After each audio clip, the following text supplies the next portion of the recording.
April is Distracted Driving Awareness Month.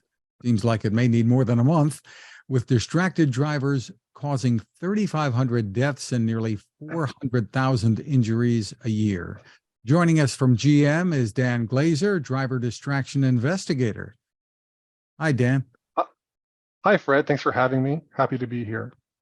Well, give us an overview of the seriousness of this issue, Dan. Sure. Yeah. So you just kind of gave some stats, but it's been updated. So it's quite sobering. The National Highway Traffic Safety Administration, I know that kind of rolls off your tongue, NHTSA for short, did just report the 2021 stats where there were 3,522 deaths due to distracted driving, and that's 8.2% of all traffic deaths that year. I think that each case, right, it is a life cut tragically short and a huge loss for the family and community. And it's being a relatively new dad with this kind of adorable boy. I'm, kind of desperately wanting to kind of keep that kid safe out on the road. And it's largely up to me, but it's not all up to me, right? I need all those around me to be safe. So, I think it's important to take this month and kind of understand that, we're not driving in a bubble, right? That our distraction impacts everyone. Well, tell us what some of the most common problems are when it comes to driver distraction. What are you seeing when you look into this? Yeah, well, I think the phone gets a really bad rap, and it should, right? But that's maybe not fair, right? So what is it about the phone that's causing so much trouble? So let me tell you about this field study that's looked at over 3,500 drivers, right, who volunteered to be videoed for over the kind of a course of the year. And what this does is it really allows us to understand those ties between behaviors behind the wheel and crash risk. So let me just kind of give you some stats from that analysis. 68% of crashes involve some sort of secondary task. Texting increases crash risk by a factor of 6. This might surprise you. Reaching around in the vehicle to try to grab for something where your eyes are really low and you're not looking forward, that can increase your crash risk by 9 times.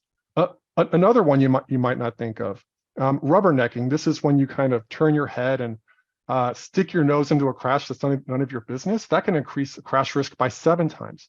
But there's one really interesting and uplifting finding from this, if I can kind of keep going, and that's when there's a kid in the back seat, our risk of crash went to 50%. And you're probably thinking, how could that be, right? Kids are distracting, and they certainly are. But I think what it speaks to is how much safer we can be when we really start to care.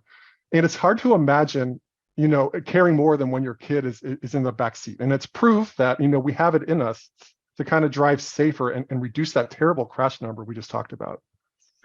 That is so interesting, because you would think that having a child in the back seat might be a significant distraction, turning around to seeing if everything is okay, et cetera, or if there are 2 kids in the back breaking up a fight or whatever. Oh, it's very extremely surprising. It was a really surprising finding, and that's a specific kind of call-out finding from that study. And I think, even though there can be things that are distracting, there are countermeasures you can do to make things even safer. So I think that's just kind of really uplifting. And kind of some good advice from that, right, is when you're driving, imagine your kids are in the back seat, right? This is just something good to kind of keep in your mind. Drive like your kids are in the back seat.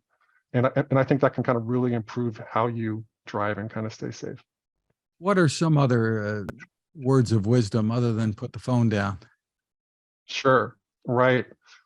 This is a huge one for me. Regardless of technology, right? What's in your car, if you have a phone or any of those things. This month, I really want people to put this in their head. Plan ahead, right? We all have these busy lives and we're just trying to move around as quick as possible. But if we could just take a moment, right, before we throw the vehicle into reverse or drive, and think about what we might need or might encounter, we can really have a much more focused, enjoyable, relaxed drive. So some of the things that I like to do, and I've been working on this before I go into drive, is buckle up. And I have to say that, or my colleague will let me hear about it. But other than that, before you drive, start your favorite podcast, your audiobook, get that playlist going. A lot of times there might be an email or text you want to kind of get off your mind. Send that out. Get the nav started. I have a young kid, and I like to pacify this kid before I go with a toy or a book or a snack, because inevitably, if I don't, I'm out in the middle of the highway and I get the daddy ... interaction, which is, obviously distracting. And then kind of on top of that, there are lots of do not disturb functions out there. So I use one that turns on when my phone connects to the vehicle. So this kind of helps everyone who might contact me know that, I got your message, and I don't feel this urge or need to kind of respond right away, which is great because I'm in the vehicle, and they know I'll respond later. So this strategy is something I've been kind of fostering over the last several years, and I encourage your listeners to try something similar. Just this month, try to start a good new habit. GM has been one of the pioneers in developing technology to try to ensure that we're paying attention, using cameras, et cetera, when it comes to automated systems or ADAS, high-end ADAS systems. What can you tell us about what you can do from a company perspective to try to mitigate this situation? Well, I think obviously there's interest in GM to use a DMS, a driver monitoring system, for the purposes of distraction mitigation, and I think it was beautifully integrated into our Super Cruise system.